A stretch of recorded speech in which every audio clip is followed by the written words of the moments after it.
Hello' everyone, কি খবৰ? আজি মই নতুন এটা ৰেচিপি লৈ আহিছোঁ। আজি মই বনাইছোঁ ইনষ্টেণ্ট জিলাপি ৰেচিপি। জিলাপি বনাবলৈ মই লৈছোঁ 1.5 কাপ চেনি, 1 কাপ পানী।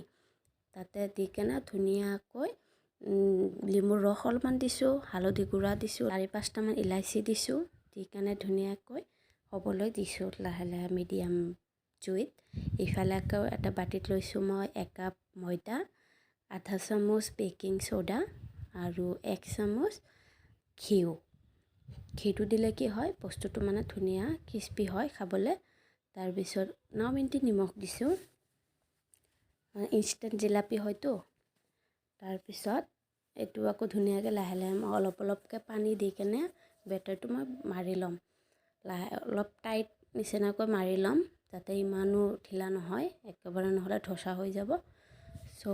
লাহে লাহে এনেকৈ মাৰি কেনে মই ধুনীয়া এটা ঠোঙা কাগজ, এইবিলাক কি কেকৰ ওপৰত যে দিয়ে ক্ৰীমবিলাক, সেইবিলাক লৈছোঁ। লৈ কেনে তাতে মই বেটাৰখিনি ঢালি দিছোঁ। দি কেনে ধুনীয়াকৈ ফাৰ্ষ্টত বনাইছোঁতো অলপ কেৰাবেকা হৈছে,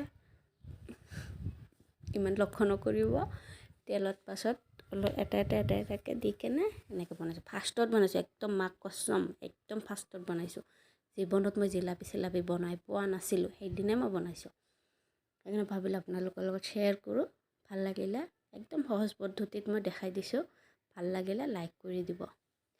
ধুনীয়া কালাৰো ধুনীয়া হৈছে। বাহিৰৰ পৰা অনাৰ কি দৰকাৰ আছে, ঘৰতে যদি ইমান ধুনীয়াকৈ আমি বনাই খাব পাৰোঁ কম খৰচতে।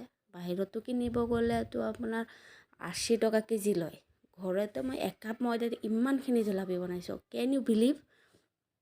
তাৰপিছত ধুনীয়াকৈ ফ্ৰাই কৰি লৈ এটাকৈ মই এই চিৰাখিনি বনাই ল'লোঁ যে চিৰাত ঢালিলোঁ। আপোনাৰ তাত যদি ফুড কালাৰ থাকে আপুনি ফুড কালাৰ ব্যৱহাৰ কৰিব। মোৰ তাত নাছিলে যে মই সেইকাৰণে হালধি গুড়া ব্যৱহাৰ কৰিছোঁ। কালাৰটো দেখিছেনে, হালধি হৈছে। তাৰপিছত এটাকৈ উঠাই ল'ম, লৈ কেনে প্লেটত ধুনীয়াকৈ ছাৰ্ভ কৰি দিম। চব ল'ৰা ছোৱালী আমাৰ ঘৰৰ সকলোৱে খাইছে, চবেই কৈছে টেষ্টি হৈছে বুলি। ভাবিলোঁ আপোনালোকৰ লগত শ্বেয়াৰ কৰোঁ। আজিৰ ভিডিঅ'টো ইমানতে আছিলে। কেনেকুৱা হৈছে ভাল লাগিলে ক'ব, লাইক শ্বেয়াৰ কমেণ্ট কৰি দিব, ছাবস্ক্ৰাইব কৰি দিব চেনেলটো। আৰু একো নালাগে দেই। আজিলৈ ইমানতে, বাই বাই।